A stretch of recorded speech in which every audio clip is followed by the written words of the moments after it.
Doctor Vishnuvardhan ಅವರ ಅವಸಾನ ಆಗಿ 2009ರಲ್ಲಿ 30/12/2009ರಲ್ಲಿ ಅವರು ತಮ್ಮ ದೇಹವನ್ನು ತ್ಯಜಿಸಿ ನಮ್ಮನ್ನು ಬಿಟ್ಟು ಅಗಲಿದರು. ತದನಂತರ ಅವರ ಅಂತಿಮ ಸಂಸ್ಕಾರವನ್ನು ಅಭಿಮಾನ್ ಸ್ಟುಡಿಯೋ ಆವರಣದಲ್ಲಿ ನೆರವೇರಿಸಲಾಯಿತು. ಸರ್ಕಾರಿ ವೆಚ್ಚದಲ್ಲಿ ಸರ್ಕಾರವೇ ಮುಂದೆ ನಿಂತು ನಡೆಸ್ಕೊಟ್ಟಿತ್ತು. ತದನಂತರ ಅಲ್ಲಿ ಪ್ರತಿ ವರ್ಷ ಅವರ ಅಂತಿಮ ಅವರ ಪುಣ್ಯತಿಥಿಯಂದು ಮತ್ತು ಜನ್ಮದಿನದಂದು ಪೂಜೆ ಮಾಡಲಿಕ್ಕೆ ಅವರ ಅಭಿಮಾನಿಗಳಿಗೆ ಎಲ್ರಿಗೂ ನಾಡಿನ ಜನತೆಗೆ ಅವಕಾಶ ಮಾಡಿಕೊಡ್ತಾಯಿತ್ತು. ಈ ಸಂದರ್ಭದಲ್ಲಿ ಆ ರೀತಿ ನಡೀತಾ ಇರಬೇಕಾದ್ರೆ ನಾವು ಪ್ರತಿ ವರ್ಷ ಅನುಮತಿ ತಗೊಂಡೇ ಮಾಡ್ತಾಯಿದ್ವಿ. ಈ ಸಂದರ್ಭದಲ್ಲಿ 2025 ಜನವರಿ 13ರಂದು ನಮಗೆ ಯಾರಿಗೂ ಮಾಹಿತಿ ಇಲ್ದಂಗೆ ಹೈಕೋರ್ಟ್ಗೆ ಒಂದು ರಿಟ್ ಅರ್ಜಿಯನ್ನು ಸಲ್ಲಿಸಿ ಬಾಲಕೃಷ್ಣ ಅವರ ಮೊಮ್ಮಗನಾದ ಕಾರ್ತಿಕ್ ಒಂದು ದುರುದ್ದೇಶಪೂರಿತವಾದ ಆದೇಶವನ್ನು ತಗೋತಾರೆ. ಅದರ ಪ್ರಕಾರ 8/8/2025 ರಾತ್ರೋರಾತ್ರಿ ಯಾರ ಗಮನಕ್ಕೂ ಬರದಂಗೆ ಕಳ್ಳರ ರೀತಿಯಲ್ಲಿ ಅದನ್ನು ಸ್ಮಾರಕವನ್ನು ಧ್ವಂಸ ಮಾಡಿದ್ದಾರೆ. ಇದರ ವಿರುದ್ಧ ಉಗ್ರ ಪ್ರತಿಭಟನೆ ನಾವು ಅವತ್ತಿಂದ ಮಾಡ್ತಾನೆ ಬಂದಿದ್ದೀವಿ. ಸಾಕಷ್ಟು ಮನವಿ ಪತ್ರಗಳನ್ನು ಮುಖ್ಯಮಂತ್ರಿಗಳಿಂದ ಆದಿಯಾಗಿ DC ತಹಸೀಲ್ದಾರ್ವರೆಗೂ ಎಲ್ರಿಗೂ ಕೊಟ್ಟಿದ್ದೀವಿ. ಆದರೆ ಇದುವರೆಗೂ ಯಾವುದೇ ಕ್ರಮ ಆಗಿಲ್ಲ. ಇವತ್ತು 6/8/2026 ಇನ್ನು 2 ದಿನ ಕಳೆದ್ರೆ ಆ ಒಂದು ದುರ್ಘಟನೆ ನಡೆದು 1 ವರ್ಷ ಆಗುತ್ತೆ. 1 ವರ್ಷ ಆದರೂ ಏನೂ ಕ್ರಮ ಕೈಗೊಳ್ಳದೇ ಇರತಕ್ಕಂಥದ್ದು ಅತ್ಯಂತ ವಿಷಾದನೀಯ ಸಂಗತಿ. ಹಾಗೂ ನಾವು ಇದನ್ನು ಖಂಡಿಸ್ತೇವೆ. ಈ ವಿಚಾರದಲ್ಲಿ ನಾವು ತುಂಬ ಒತ್ತಡ ಹಾಕಿದ ನಂತರ ಸನ್ಮಾನ್ಯ DC ಅವರು ಇವತ್ತು ಒಂದು ಸಭೆಯನ್ನು ಕರೆದಿದ್ದಾರೆ. ಸಭೆಗೆ ಎಲ್ಲ ಮುಖಂಡರ ಜೊತೆಗೆ ನಾವು ಎಲ್ಲ ಬಂದಿದ್ದೇವೆ. ಇನ್ನು ಕೆಲವೇ ಕ್ಷಣಗಳಲ್ಲಿ ಸಭೆ ಆರಂಭ ಆಗಲಿದೆ. ಈ ಸಭೆಯಲ್ಲಿ ನಮ್ಮ ಒಂದು ಪ್ರಮುಖವಾದ ಬೇಡಿಕೆ ಏನು ಅಂತಂದರೆ, ಏನು ವಿಷ್ಣುವರ್ಧನ್ ಅವರ ಅಂತಿಮ ಸಂಸ್ಕಾರ ಆಗಿತ್ತು ಆ ಜಾಗದಲ್ಲಿ ಒಂದು ಸ್ಮಾರಕವನ್ನು ನಿರ್ಮಾಣ ಮಾಡಬೇಕು. ಈಗ ಸರ್ಕಾರದವ್ರು ಏನು ಹೇಳ್ತಿದ್ದಾರೆ, ಹಿಂದೆ 2017ರಲ್ಲೇ ಆಗಿನ DC ಆಗಂಥ ವಿ ಶಂಕರ್ ಅವರು ಬಂದು ಅಲ್ಲೆಲ್ಲ ಸ್ಥಳ ಪರಿಶೀಲನೆ ಮಾಡಿ ರಿಪೋರ್ಟ್ ತೊಗೊಂಡು ಜಾಗವನ್ನು ಗುರುತಿಸಿ ಸ್ಕೆಚ್ ಮಾಡಿ ಎಲ್ಲ ರೆಡಿ ಮಾಡಿದರು. ಅಂತಿಮ ಆದೇಶ ಮಾತ್ರ ಹೊರಡಿಸೋದು ಬಾಕಿ ಇತ್ತು. ದುರ್ದೈವಶಾತ್ ಅದು ಆ ಕ್ಷಣದಲ್ಲಿ ಆ ಸಂದರ್ಭದಲ್ಲಿ ಆಗಲಿಲ್ಲ. ಆದರೆ ಈಗಿನ DC ಅವ್ರಿಗೆ ನಾವು ಮನವಿ ಮಾಡ್ಕೊಳ್ತೇವೆ, ಆ ಜಾಗದಲ್ಲಿ ನಮ್ಮ ಎಲ್ಲ ಭಾವನೆಗಳು ಅಡಕವಾಗಿದ್ದಾವೆ. ಆ ಜಾಗವನ್ನು ಈಗ ಬಾಲಕೃಷ್ಣ ಅವ್ರ ಮೊಮ್ಮಗನಾದ ಕಾರ್ತಿಕ್ ಅವರು ಅದನ್ನು ಕಮರ್ಷಿಯಲೈಸ್ ಮಾಡಬೇಕು ಅಂಥೇಳಿ ಅದನ್ನು ವಾಣಿಜ್ಯೀಕರಣಗೊಳಿಸಿ ಅಲ್ಲಿ ಭೂಮಿ ಬೆಲೆ ಹೆಚ್ಚಾಗಿರೋದ್ರಿಂದ ಅದನ್ನು ಬೇರೆಯವ್ರಿಗೆ ಮಾರಾಟ ಮಾಡುವ ಹುನ್ನಾರ ನಡೆಸ್ತಾ ಇದ್ದಾರೆ. ಅದು ಸರ್ಕಾರಿ ಜಾಗ ಆದ್ದರಿಂದ ಆ ಜಾಗವನ್ನು ಉಳಿಸ್ಕೊಳ್ಬೇಕು ಅಂತ ನಾವು ಅರಣ್ಯ ಇಲಾಖೆಗೂ ಕೇಳ್ಕೊಳ್ತೀವಿ. ಹಾಗೆ ಕಂದಾಯ ಇಲಾಖೆಯ ಅಧಿಕಾರಿಗಳಾದಂಥ ಸನ್ಮಾನ್ಯ DC ಅವ್ರ ಮುಖಾಂತರ ಕಂದಾಯ ಇಲಾಖೆಗೂ ನಾವು ಕೇಳ್ಕೊಳ್ತಾ ಇದ್ದೀವಿ. ಅದರ ಜೊತೆಗೆ ಸರ್ಕಾರ ಈಗಾಗಲೇ ಏನು ಮೈಸೂರಿನಲ್ಲಿ ಸ್ಮಾರಕ ಮಾಡಿದೆ, ಆ ಸ್ಮಾರಕ ನಾವು ಎಲ್ಲ ಒಪ್ಕೊಳ್ತೀವಿ. ಅದು ಸ್ಮಾರಕ, ಅದ್ರ ಬಗ್ಗೆ ಯಾವುದೇ ತಕರಾರಿಲ್ಲ. ಹಾಗಂಥೇಳಿ ಇಲ್ಲಿ ಪುಣ್ಯಭೂಮಿ ಜಾಗವನ್ನು ಬಿಟ್ಟುಕೊಡೋ ಪ್ರಶ್ನೆ ಇಲ್ಲ. ಅದಕ್ಕಾಗಿ ನಾವು ಯಾವುದೇ ರೀತಿ ಉಗ್ರ ಹೋರಾಟ ಮಾಡೋಕ್ಕೆ ಅದೇ ರೀತಿ ಕಾನೂನು ಹೋರಾಟವನ್ನು ಈಗಾಗಲೇ ಮಾಡ್ತಾಯಿದ್ದೀವಿ. ಈಗಾಗಲೇ ಹೈಕೋರ್ಟ್ನಲ್ಲಿ ಈ ವಿಚಾರವಾಗಿ 3 ಕೇಸುಗಳು ಪೆಂಡಿಂಗ್ ಇದ್ದಾವೆ. ಸೊ ಎಲ್ಲ ಕೇಸುಗಳನ್ನು ನಾವು ಕಾನೂನಾತ್ಮಕವಾಗಿ ಹೋರಾಟ ಮಾಡ್ತಾಯಿದ್ದೀವಿ. ಅದೇ ರೀತಿ ಉಗ್ರ ಹೋರಾಟಕ್ಕೂ ಕೂಡ ನಮ್ಮ ಮುಖಂಡರ ನೇತೃತ್ವದಲ್ಲಿ ನಾವು ಮಾಡೋರಿದ್ದೀವಿ. ನಮಸ್ತೆ ಕಲಾಭಿಮಾನಿಗಳಿಗೆ, ನಾಡಿನ ಡಾಕ್ಟರ್ ವಿಷ್ಣುಜಿ ಅಭಿಮಾನಿಗಳಿಗೆ. ಇವತ್ತು ನಾವು ನಾಳೆಗೆ 8/8/2026 ಡಾಕ್ಟರ್ ವಿಷ್ಣುಜಿಯವರ ಮೇರು ನಟ, ಎಲ್ಲೂ ಒಬ್ಬ ಮಂದಿರ ಕಟ್ಟಿದ್ದು ಒಂದು ಧ್ವಂಸ ಮಾಡಿದ್ದು ಇತಿಹಾಸ ಇಲ್ಲಿ ಒಳ್ಳೆಲ್ಲ ಇಲ್ವೇನೋ ಗೊತ್ತಿಲ್ಲ. ನಮ್ಮ ನತದೃಷ್ಟ ಅಭಿಮಾನಿಗಳು ನಾವು. ನಮ್ಮ ವಿಷ್ಣುವರ್ಧನ್ ನತದೃಷ್ಟರೇ. ಬದುಕಿದ್ದಾಗಲೂ ಕಷ್ಟಪಟ್ಟರು, ಸತ್ತ ಮೇಲೂ ಕಷ್ಟಪಟ್ಟರು, ಅಭಿಮಾನಿಗಳು ಕಷ್ಟಪಡ್ತಾಯಿದ್ದೀವಿ. ಇವತ್ತು ನಿರಂತರವಾಗಿ ಕಳೆದ 1 ವರ್ಷದಿಂದ ಅರಣ್ಯ ಇಲಾಖೆ, ಕಂದಾಯ ಇಲಾಖೆ, ಚೀಫ್ ಸೆಕ್ರೆಟರಿ, ಮುಖ್ಯಮಂತ್ರಿಗಳು ಸಿದ್ದರಾಮಯ್ಯ, ಈ ಬಂದಿರೋ DK ಶಿವಕುಮಾರ್ಗೂ ಮನವಿ ಕೊಟ್ಟಿದ್ದೀವಿ. ಅವರು ತುಂಬ ಬ್ಯುಸಿ ಇದ್ದಾರೆ.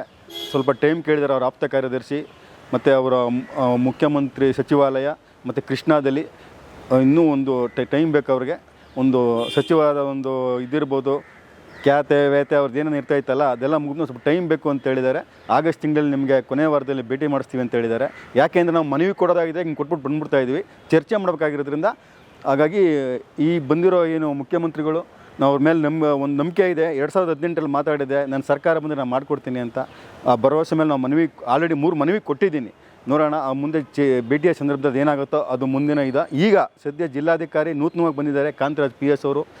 ಅವರಿಗೆ ಈ ಕೆಳಹಂತದ ಅಧಿಕಾರಿಗಳು ಮಾಹಿತಿ ಕೊಟ್ಟಿಲ್ಲೋ ಗೊತ್ತಿಲ್ಲ. ನಾನು ಮಾಹಿತಿ ಕೊಟ್ಟಿದ್ದೀನಿ. ಹಾಗಾಗಿ 1970ರಿಂದ ಅಪ್ ಟು 2026ವರೆಗೆ ಏನು ಅಭಿಮಾನ ಸ್ಟುಡಿಯೋ ಕರ್ಮಕಾಂಡ, ಅಭಿಮಾನ ಸ್ಟುಡಿಯೋದು ಏನು, ಅದ್ರದ್ದು ಜಾಗ ಹೆಂಗೆ ಬಂತು, ಯಾರು ಕೊಟ್ಟರು, ಏನು ಕೊಟ್ಟರು, 1970ರಲ್ಲಿ 2025ರಲ್ಲಿ ಹೆಂಗೆ ಮಾಡಿದ್ರು, 2021ರಲ್ಲಿ ಹೆಂಗೆ ಮಾಡಿದ್ರು, ಸಮಾಧಿ ಹೆಂಗೆ ಧ್ವಂಸ ಮಾಡಿದ್ರು, ಸನ್ಮಾನ್ಯ ವಿ ಶಂಕರ್ ವರದಿ ಕೊಟ್ಟಿದ್ದು 2015 ಅರಣ್ಯ ಇಲಾಖೆ ಹೊಸಪಡಿಸ್ಕೊಳ್ಳಿ ಅಂತ ಎಲ್ಲ ದಾಖಲೆಗಳ ಸಮೇತ ಸರ್ಕಾರಿ ದಾಖಲೆಗಳು. ಹಾಗೆ ನಮ್ಮ ದಾಖಲೆಗಳು 2013ರಿಂದ ನಾವೇನು ಇಲ್ಲಿ ಸ್ಮಾರಕ ಬೇಕು ಅಂತ ಮಾಡಿದ್ವಿ, ಆಗಲಿಲ್ಲ. ಆಮೇಲೆ 16ಕ್ಕೆ ಮೈಸೂರಲ್ಲಿ ಕೊಟ್ಟರು. 16ರಿಂದ ನಾವು ಇಲ್ಲಿ ಅಭಿಮಾನ್ ಸ್ಟುಡಿಯೋ ಮಾಲೀಕ ಗಣೇಶ್ ಕಾರ್ತಿಕ್ ಜೊತೆಗೂಡಿ ಇದೇ DC ಆಫೀಸ್ಗೆ 5-6 ಸರಿ ಬಂದು ಮೀಟಿಂಗ್ ಮಾಡಿದ್ದಾರೆ, ಬರ್ಕೊಟ್ಟಿದ್ದಾರೆ. ಸರ್ಕಾರವನ್ನು ಸರ್ವೆ ಮಾಡಿದೆ.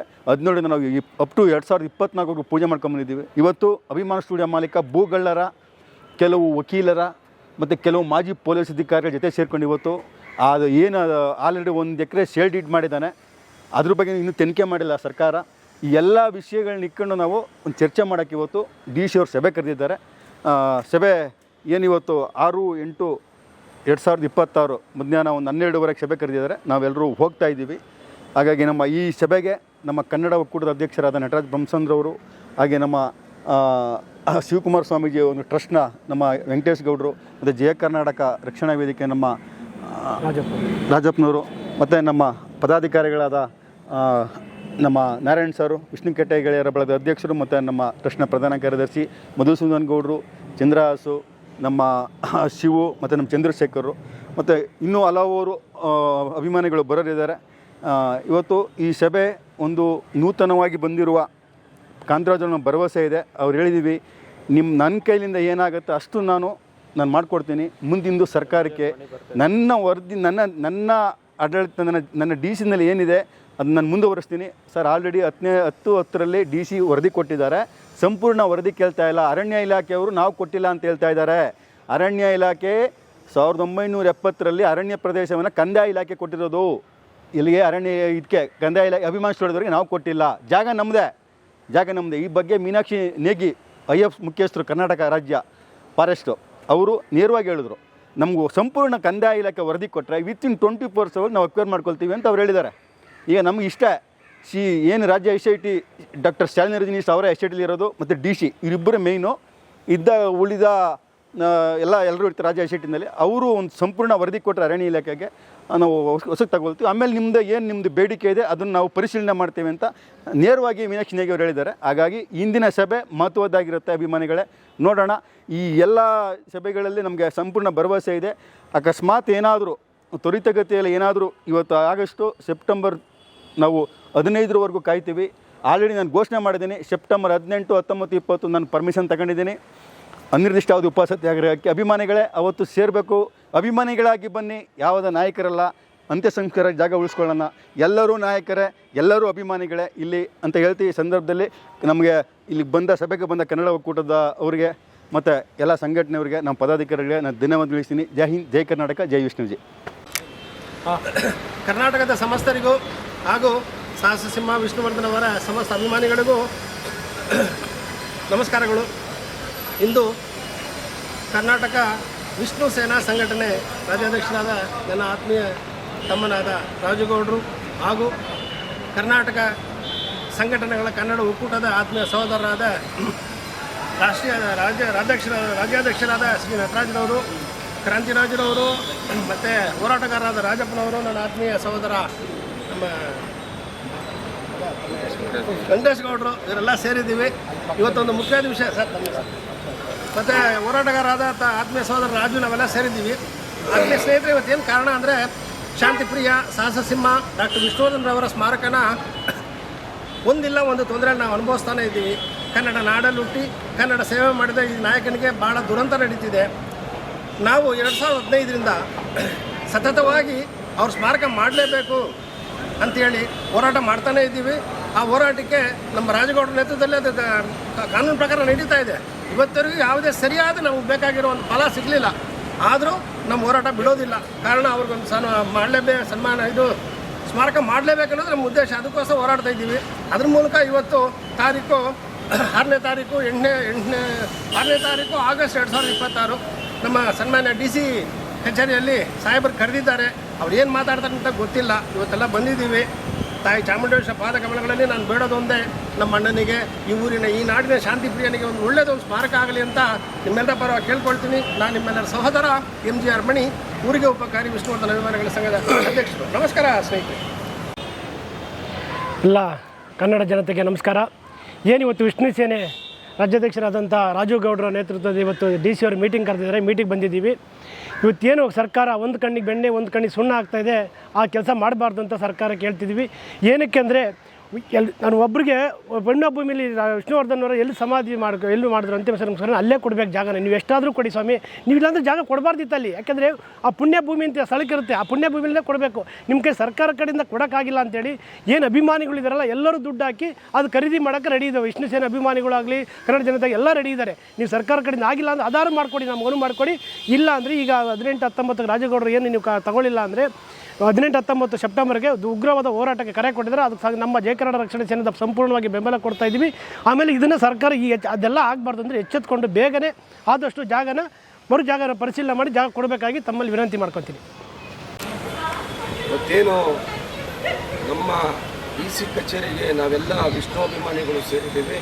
ಹಿರಿಯರಾದ ನಮ್ಮ MGR ಮಣಿಯಣ್ಣ, ಕನ್ನಡಪರ ಸಂಘಟನೆಗಳ ಒಕ್ಕೂಟದ ಅಧ್ಯಕ್ಷರಾದಂಥ ವಂಸನ ನಟರಾಜ್ ಅವರು, ಶಿವಕುಮಾರ ಸ್ವಾಮಿ ಚಾರಿಟಬಲ್ ಟ್ರಸ್ಟ್ನ ವೆಂಕಟೇಶ್ ಗೌಡರು, ಹಾಗೂ ನಮ್ಮ ರಾಜೇಗೌಡರು, ರಾಜಪ್ಪನವರು, ರಾಜು ಅವರು, ಇವತ್ತು DC ಸಾಹೇಬರು ಈ ಕೇಸಿಗೆ ಸಂಬಂಧಪಟ್ಟಂಗೆ ನಮ್ಮನ್ನು ಕರೆದಿದ್ದರು. ನಾವೆಲ್ಲ ಕಾಯ್ತಾ ಇದ್ದೀವಿ. ದೇವರ ಪುಣ್ಯದಲ್ಲಿ ತಾಯಿ ಚಾಮುಂಡೇಶ್ವರಿ ಆಶೀರ್ವಾದದ ಇದರಲ್ಲಿ ಈ ಕೇಸಿನಲ್ಲಿ ನಮ್ಮ ಪರ ಆಗಲಿ ಅನ್ನೋದು ನಮ್ಮ ಕೋರಿಕೆಯಾಗಿರುತ್ತದೆ. ಕರ್ನಾಟಕದಲ್ಲಿ ಎಲ್ಲ ಗೊತ್ತಿದೆ, ಸ್ಮಾರಕ ಏನಾಯಿತು, ಸ್ಮಾರಕನ ಯಾವ ಥರ ಧ್ವಂಸ ಮಾಡಿದ್ರು, ಕರ್ನಾಟಕದಲ್ಲಿ ಏನು ನಡೀತಾ ಇತ್ತು, ಶಾಸಕ ವಿಷ್ಣುವರ್ಧನ್ ಅವರಿಗೆ ಎಂಥ ಅನ್ಯಾಯ ಆಗಿದೆ ಅಂತ ತಮಗೆಲ್ಲ ಗೊತ್ತಿದೆ. ನಾವು ಕೇಳೋದು ಇವತ್ತಿಗೂ ಒಂದು 5 ಕುಂಟೆನಾರು ಕೊಡಿ. ಯಾಕಂತಂದರೆ ಒಬ್ಬ 10 ಕುಂಟೆನಾರು 5 ಕುಂಟೆನಾರು ಕೊಡಿ. ಯಾಕಂತಂದರೆ ಒಂದು ಸ್ಮಾರಕ ಒಂದು ನಮ್ಮ ಹಿಂದೂ ಸಂಪ್ರದಾಯದ ಪ್ರಕಾರವಾಗಿ ಎಲ್ಲಿ ದಫನ್ ಮಾಡ್ತೀವೋ ಅದೇ ಜಾಗನ ನಾವು ಸ್ಮಾರಕ ಅಂತ ಪ್ರೆಸೆಂಟ್ ಮಾಡ್ತೀವಿ ನಾವು. ಯಾಕಂತಂದರೆ ಒಂದು ಕಡೆ ಸ್ಮಾರಕ ಇದೆ, ಇನ್ನೊಂದು ಕಡೆ ಇದಿದೆ ಅನ್ನೋದಲ್ಲ ಪ್ರಶ್ನೆ. ಅದನ್ನು ಎಲ್ಲೆಲ್ಲೋ ಯಾರ್ಯಾರು ನಮ್ಮ ಅಭಿಮಾನಿಗಳೇ ಸ್ವಲ್ಪ ಡೈವರ್ಟ್ ಮಾಡಾಕ್ಬಿಟ್ರು. ಡೈವರ್ಟ್ ಆಗಬಾರ್ದು. ಯಾಕಂತಂದರೆ ನಮ್ಮ ಉದ್ದೇಶ ಎಲ್ಲಿ ದಫನ್ ಆಗಿದೆಯೋ ಅದೇ ನಮಗೆ ಸ್ಮಾರಕ ಅಂತ ರಾಜೇಗೌಡರು ಕಾನೂನು ಮೂಲಕವಾಗಿ, ಎಲ್ಲರೂ ಕೆಲವರೆಲ್ಲ ಸುಮ್ಮನಾದ್ರೂ ಕಾನೂನು ಮೂಲಕವಾಗಿ ಹೋರಾಟನ ಮುಂದುವರಿಸ್ಕೊಂಡೇ ಬರ್ತಾ ಇದ್ದಾರೆ. ಅವರಿಗೆಲ್ಲ ನಾವು ಬೆಂಬಲವಾಗಿ ನಿಂತಿದ್ದೀವಿ ರಾಜೇಗೌಡರಿಗೆ.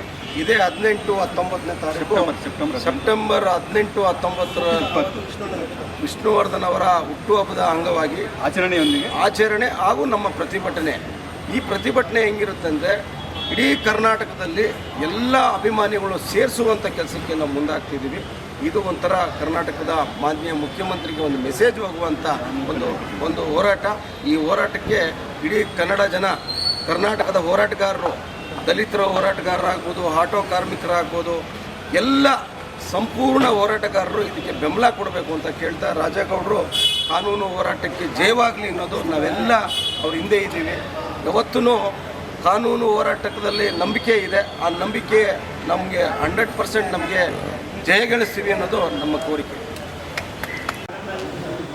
ಆತ್ಮೀಯ ವಿಷ್ಣುವರ್ಧನ್ ಅಭಿಮಾನಿ ಬಂಧುಗಳೇ, 2009ರಿಂದ ಸತತವಾಗಿ ನಮ್ಮ ರಾಜುಗೌಡರು, ವಿಷ್ಣು ಸೇನೆ ಸಂಘಟನೆಯ ರಾಜ್ಯಾಧ್ಯಕ್ಷರಂತಹ ರಾಜುಗೌಡರು ವಿಷ್ಣುವರ್ಧನ್ ಅವರ ಪುಣ್ಯಭೂಮಿಗಾಗಿ ಅನೇಕ ಹೋರಾಟಗಳನ್ನು ಮಾಡ್ಕೊಂಡ್ಬಂದರು. ಸತತವಾಗಿ 2015ರಿಂದ ಅವರ ಹೋರಾಟ ನಿರಂತರವಾಗಿದೆ. 2018ಕ್ಕೆ ಕರ್ನಾಟಕ ಸಂಘಟನೆ ಕನ್ನಡ ಒಕ್ಕೂಟ ವಿಷ್ಣುವರ್ಧನ್ ಅಭಿಮಾನಿಗಳ ಒಂದು ಬೆಂಬಲದಿಂದ ಸರ್ಕಾರದೊಂದಿಗೆ ಸುಮಾರು ಒಂದು 10,000 ಜನನ ಸೇರಿಸಿ ಒಂದು ದೊಡ್ಡ ಮಟ್ಟದ ಒಂದು ಪ್ರತಿಭಟನಾ ಮೆರವಣಿಗೆಯನ್ನು ಮಾಡಿದ್ವಿ ಬೆಂಗಳೂರಲ್ಲಿ, ಟೌನ್ ಹಾಲಿಂದ ಫ್ರೀಡಮ್ ಪಾರ್ಕ್ವರೆಗೂ. ಅದಾದ ನಂತರ ಅನೇಕ ಹೋರಾಟಗಳು ಮಾಡಿಕೊಂಡು ಬರ್ತಾ ಇದ್ದೀವಿ. ರಾಜುಗೌಡರಂತೂ ನಿರಂತರವಾಗಿ ಇದರ ಒಂದು ಹಿಂದೆ ಬಿದ್ದಿದ್ದಾರೆ. ಯಾಕಂದರೆ ಆತನಲ್ಲಿರ್ತಕ್ಕಂಥ, ಅವರ ಮೇಲೆ ಇರ್ತಕ್ಕಂಥ ಪ್ರೀತಿ ವಿಶ್ವಾಸ ಎಷ್ಟಿದೆ ಅನ್ನೋದನ್ನು ಒಬ್ಬ ಅಭಿಮಾನಿಯಾಗಿ ಅವರು ತನ್ನ ಎಲ್ಲ ಕಷ್ಟಗಳನ್ನು, ಅವ್ರಿಗೆ ಆರೋಗ್ಯ ಸರಿಯಿಲ್ಲ ಅಂದರೂ ಸಹ ಅವರು ತನ್ನ ಸಂಪೂರ್ಣ ಜೀವನವನ್ನು ವಿಷ್ಣುವರ್ಧನ್ ಪುಣ್ಯಭೂಮಿ ಮತ್ತು ಸ್ಮಾರಕ ನಿರ್ಮಾಣಕ್ಕಾಗಿಯೇ ಮೀಸಲಿಟ್ಟಿದ್ದಾರೆ. ಅದರಲ್ಲಿ ಕಳೆದ ವರ್ಷ ಬೇರೆ ಅಂತ್ಯಕ್ರಿಯೆ ಆಗಿರ್ತಕ್ಕಂಥ ಸ್ಥಳವನ್ನೇ ಧ್ವಂಸಗೊಳಿಸಿದ್ದಂತೂ ಅವರಿಗೆ ಇನ್ನೂ ನೋವನ್ನು ತಂದುಕೊಟ್ಟಿದೆ. ವಿಷ್ಣುವರ್ಧನ್ ಅಭಿಮಾನಿಗಳ ಪರವಾಗಿ ಹಾಗೂ ಕರ್ನಾಟಕ ಸಂಘಟನೆ ಕನ್ನಡ ಒಕ್ಕೂಟದ ಪರವಾಗಿ ನಾನು ನಮ್ಮ ರಾಜು ಗೌಡರಿಗೆ ಒಂದು ಭರವಸೆ ಕೊಡ್ತೀನಿ. ಸರ್, ನೀವು ಎಲ್ಲಿ ತನಕ ಈ ಪುಣ್ಯಭೂಮಿಯನ್ನು ಉಳಿಸ್ಕೊಳ್ಳಿಕ್ಕೆ ಶ್ರಮ ಪಡ್ತಿರೋ, ಹೋರಾಟವನ್ನು ಮಾಡ್ತಿರೋ, ಆ ಕಾನೂನುಬದ್ಧವಾದಂಥ ಹೋರಾಟದಲ್ಲಿ ನಾವು ಸದಾಕಾಲ ನಿಮ್ಮ ಜೊತೆಲಿ ಇರ್ತೀವಿ ಅಂತ ಹೇಳ್ತಾ ನನ್ನ ಮಾತುಗಳನ್ನು ಮುಗಿಸ್ತಾ ಇದ್ದೀನಿ. ನಮಸ್ಕಾರ. ನಮ್ಮ ಸ್ನೇಹಿತರುಗಳು ಏನು ಎಲ್ಲ ಮಾತಾಡಿ ಮಾಡಿದ್ದಾರೆ ಅದೇ ಪ್ರಕಾರ ಅತ್ಯ ಸಂಸಾರಕ್ಕೆ ಜಾಗ ಕೊಡಬೇಕು ಕೇಳ್ಕೊಂಡಿದ್ದಾರೆ. 10 ಗುಂಟೆ ಜಾಗ ಕೇಳಿ ಅವನಿಗೆ ಮಾರಕ್ಕೆ ಅದನ್ನು ಎಲ್ಲರೂ ಸೇರಿ ಅದಕ್ಕೆ ಬೆಂಬಲ ಕೊಡಬೇಕು ಅನ್ನೋ ನಮ್ಮ ರಾಜಗೌಡರ ಜೊತೆ ನಾವೆಲ್ಲ ಒಂದು ಜೊತೆ ಇರ್ತೀವಿ ಸದ್ಯ.